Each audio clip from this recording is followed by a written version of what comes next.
Mental health can be defined as emotional, psychological, and social well-being. It affects how we think, feel, and act. It also directly determines how we handle stress, relate to others, and make choices. Balanced mental health is important at every stage of life, from childhood and adolescence, and throughout adulthood.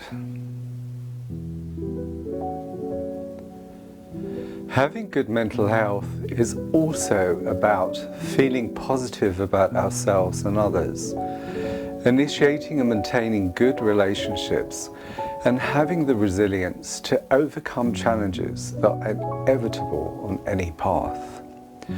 You will also be able to manage a range of positive and negative emotions.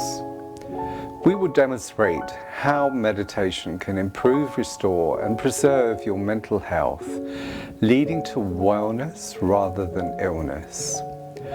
Good mental health is also about being cognitively, emotionally, and socially healthy. Feelings, emotions, and thinking constitute the building blocks of our mental health. Despite modern science and psychology, there is very little knowledge of how these three interrelate and integrate, so we will expand on this subject. What affects our mental health? We live in an age where high demands are put upon us. We are constantly bombarded with information and choices. We are presented with ideas about beauty, success, and social acceptance to measure ourselves against. It can feel demanding and overwhelming and affect our mental health, which makes us discontent and therefore unhappy. We will go through difficult times, and it can be a normal reaction to feel negative emotions when facing challenges. We all live different lives, but certain factors will affect our mental health and influence how we think and respond to challenges and opportunities. Meditation is a great to look after our mental health, keep it in balance, and be objective to our problems. In other words, just to notice our thoughts rather than being consumed by them. Once we have that objectivity as the mind finds calmness, all our problems seem far less significant. Having less dependency on social media, which is designed to keep you wanting more, thumbs up or likes, becomes less important. But it's a good place to start. As we previously said, meditation helps you stop measuring yourself against others and to be the best version of yourself. We all go through difficult times, and it can be a normal reaction to feel negative emotions when facing challenges. We all live different lives, but certain factors will affect our mental health and influence how we think and respond to challenges and opportunities. So what can make us so unique and different? It could be our upbringing and environment. Of course, our life experiences, including living through the corona outbreak and lockdown. Our genes have a big part to play as well. We all respond to our experiences differently. There's no single right way to react. Those challenges that we may face throughout our lives often include opinions about ourselves and our capabilities, our personal life and relationships, our attitude towards money, work and housing, life changes, including living through the coronavirus outbreak, health issues and disease, traumatic life events, smoking, alcohol, gambling, and a drug misuse or addiction. Some of these are more deeply affected and scarred by events than others. How we deal with things can also depend on how well other parts of our life are going at that time, or how well supported we feel. One of our stanzas to enjoy life to the fullest is life, love, laughter. If we can keep these three aspects in good balance, our life will be more fulfilling and happier. Albeit physical activity is highly recommended for mental health issues, due to busy routines and commitments, this may not always be possible. Meditation, as you probably know, is actually a mental exercise where the activity is actually reducing in the thinking processes to bring more deep calm to the mind. Once we learn to profoundly relax, which our techniques teach you, it opens the door to a deeper level of ourselves. We believe the seat of the universe or divinity is within. We just need access to those deeper levels which meditation gives us. A further prerequisite of good mental health is nourishing sleep. Even though you may sleep uninterrupted for several hours, you may wake up feeling tired and needing more. The reason for this is again stress-related. If issues that you find hard to face in the waking state are not resolved, you will dream or even nightmare these thoughts out of your mind. And this is a way that the mind uses to maintain mental balance. Or you could suffer from insomnia. What is causing your stress? Is there anything you can do about it? We always look outwards for an answer when the resolution is actually within us. We just have to be quiet enough to hear it. Meditation brings that objectivity so you can see your emotions with greater clarity, and having calmness, which will bring greater strength, you will easily find a resolution.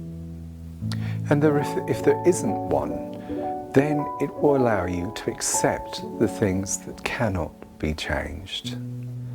Human emotions evolved so that we can respond quickly to life or death situations. They correspondingly activate the sympathetic nervous system so we can fight or flight to protect our survival. As an example, fear may prevent us from behaving in a life-limiting way, and anger can drive us to protect ourselves to those closest to us.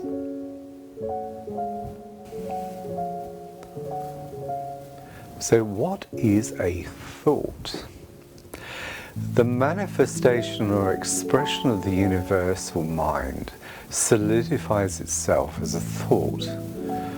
Thoughts have further physical embodiment as a brain cell or neuron to complete this process. Brain cells make up a connected system that is the base of all forms of communication. We find an expanded version of this between the mind and body, where the body is just a grosser aspect of the mind, which we could term the soul. So our brain cells, or neurons, hold key information that we term memory, which is actually built into the cell itself. The cell has certain characteristics, the principal being emotion, which is the emanation from the cell based on its conditioning. Our 5 senses feed information into the brain, and they are stored in our neurons. However, because we have the ability to express ourselves, we have emotions. So memory is associated with an emotion that is stored by the cell. When we recall memories, we will also recall the emotion that existed at the time it was stored. If we like strawberries and then suddenly see a bowl of them, our mind will search for attributes of the strawberry: smell, taste, colour. But furthermore, it will associate our previous experience with it, pleasure or dislike. So the strawberry is the memory, and that you liked it is the emotion you associate with the strawberry. As you can see, one of the several of our base emotions could be associated. Emotions are caused by the patterns of the mind, which are in turn due to our past and current experiences. We can categorize these under the main 6 base emotions. Fear is actually a survival mechanism and helps us avoid dangerous situations. Anger is often an expression of pain or an overflow of unresolved emotions that build up, and we often explode, which gives us some form of relief. Disgust is another evolutionary mechanism that protects us from eating poisonous food or getting close to contaminated substances. We can even feel morally disgusted by the outrageous behavior of others. Sadness is the opposite emotion to happiness. Every emotion has a polarity that can be reversed. Happiness does not directly come from any particular area of the brain, but is considered to be a balance between various areas. So negative emotions include anger, outrage, resentment, irritability, and animosity. Sadness includes grief, gloom, melancholy, and despair. Fear includes anxiety, nervousness, dread, and concern. Disgust can include contempt, revulsion, disdain, and contempt. And we have positive emotions. These include enjoyment and happiness, joy, delight, euphoria. Love, which includes trust, acceptance, adoration, and kindness. Positive surprise, thrill, wonder, and amazement. Now, suppose we go back to the analogy of the strawberry that we mentioned previously. You have found it as pleasurable experience, so all the strawberry's physical attributes will create a response within your mind. Pleasure as you like the taste, pleasure if you see, smell, or taste a strawberry, and to confirm what it is. However, when you went to eat some of them, your mother told you off for eating too many whilst in the company of other relatives. So you also felt shame or embarrassment. So we have mixed emotions here, pleasure on the one hand and embarrassment or shame on the other hand. As such, life and our conditioning or patterning can be very complex. That's a good thing, as it gives us the capacity to be totally expressive, but on the other hand, conflicts may therefore exist. Emotions are the vehicle of self-expression and can collectively create complex feelings. We especially need these in the modern day life to weave our way through our complicated life and society structures. The cells within the brain have a unique structure as they connect through synapses to strengthen connections with similar material. This enables us to strengthen emotion, and this is how we can focus on the subject, for instance, or build new neural pathways. Other parts of the brain help organize current thoughts or past memories, ready to use them when most efficiently needed. Isn't the brain phenomenal? As an example of empathy, this is understood to be controlled by the anterior insular cortex. So perhaps when there are a collection of similar thoughts, these are controlled by this area of the brain, a sort of dynamic filing cabinet with its own form of regulation and control. These impressions of the mind act as our base mental structure. So the thought is impressed with the emotion, and collectively these give us feeling.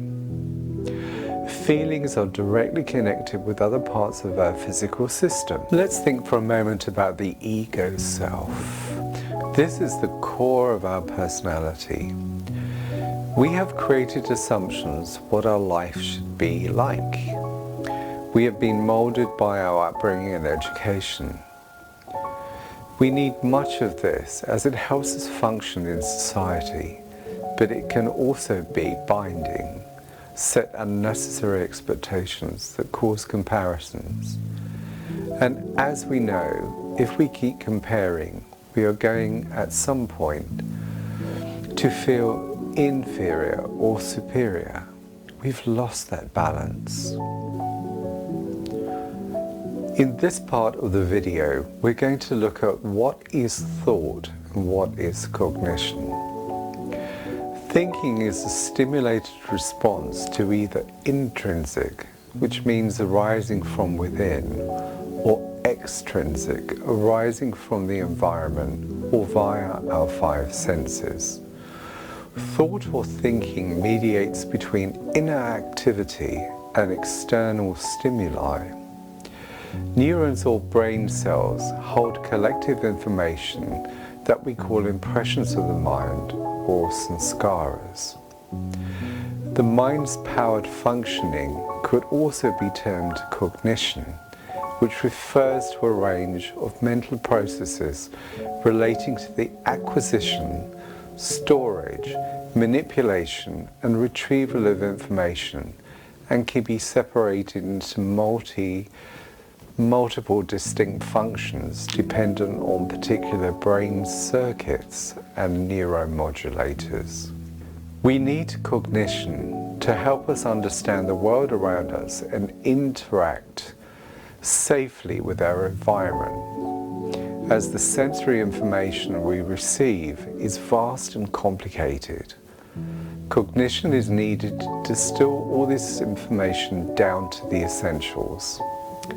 Therefore, for our guaranteed protection and survival, the mind has to have a basic predictive form that is always one step ahead.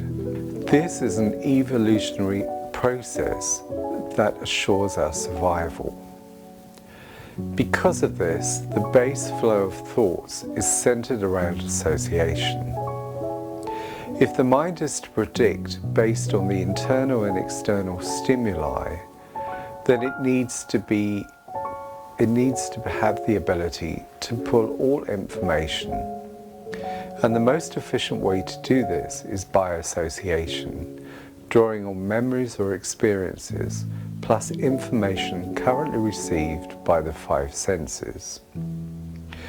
We know this process from our experience of thought, as thinking on one subject leads to another, and another, and another.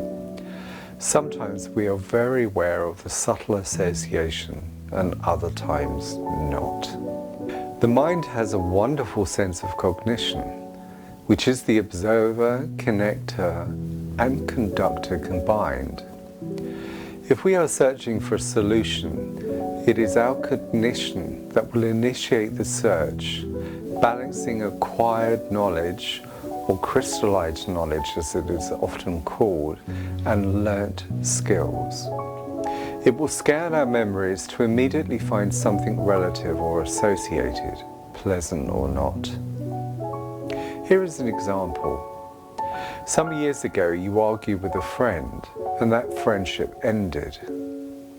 Several years later you are scrolling through Facebook and see what you think is a person's picture in the suggested friends list. Now, cognition kicks in, trying to find a solution, and is now scrolling through your memories to get a mental image of that person to match. Yes, we found a match in the memory.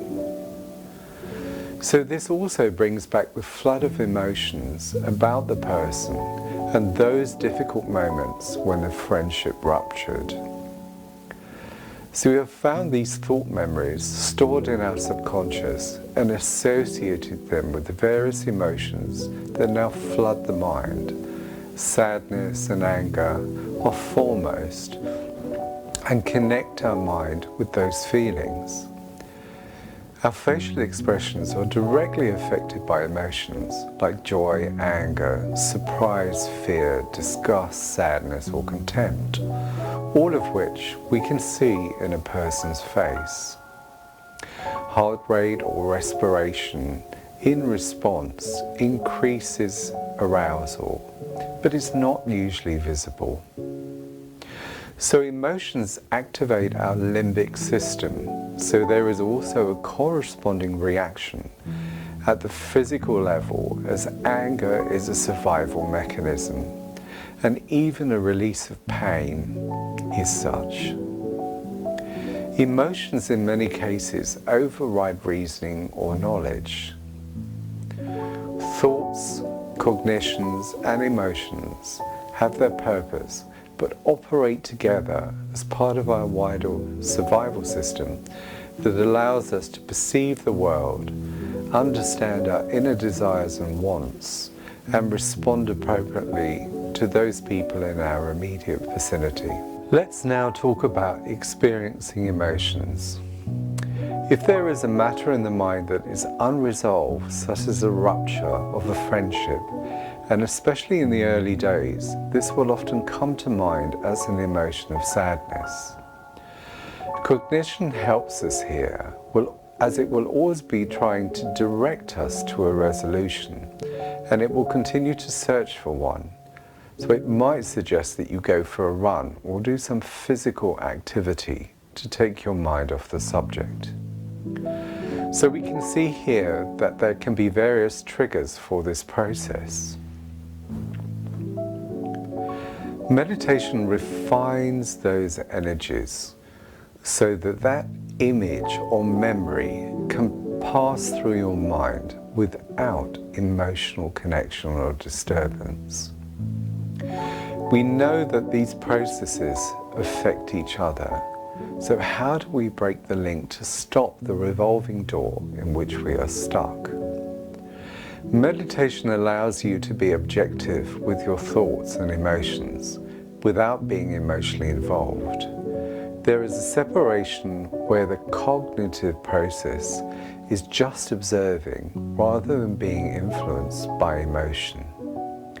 Our cognition or direct perception is influenced by our emotions, as we said before.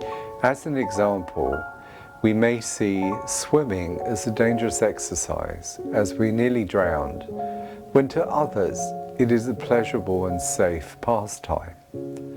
So we have our own perception and categorization of events and experiences based on our own reality. So where does this objectivity come from? Cognition extends beyond the languages we speak, the objects we interact with, and the places we remember. Cognition allows us to create entirely new things just from the mind, to fantasize about a potential future or alternative universe, to invent and imagine a world that doesn't exist. Plans, desires, ideas, and interpretations are the results of our cognitive skill set. Cognitions comprise problem-solving strategies, intelligence, and our personality, everything that makes us who we are. Cognitive development and plasticity heavily depend on your body with which you experience your surroundings. A blind person may cognitively represent their world completely different from a person who's able to see. Contrary to actions, cognition cannot be observed or measured directly.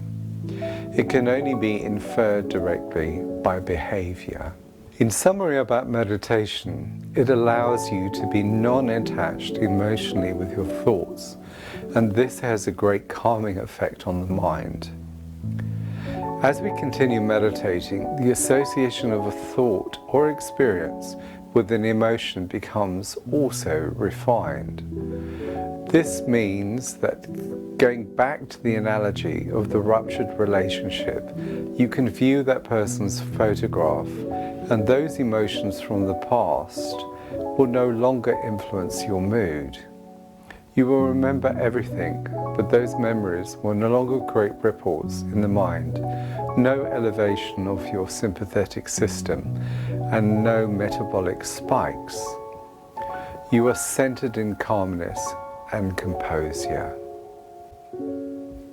In summary about emotions, emotions color our existence. Life would be very dull without them. They create color, definition, and dynamism. Emotion are the mind's subtle form of the five senses, and they control our feelings, which are the body's responses to emotions. However, rather than dominate our existence and keep us on a seesaw of changing emotions, through refinement, through meditation, we can sit in the middle of the seesaw, enjoy the view, but are no longer affected by the ups and downs. In summary about cognition, when the mind has found greater calm, the intuitive faculties that we possess come to the fore. Actually, intuition is a higher form of cognition, and when cognition can perform its duties without the influence of emotion, everything is clearer, and our intuitive ability with perception and awareness are greatly heightened. We can now take full advantage of those cognitive abilities that we have. This in turn increases intellect and intelligence, and we transform into a dynamic person where all our attributes shine brightly.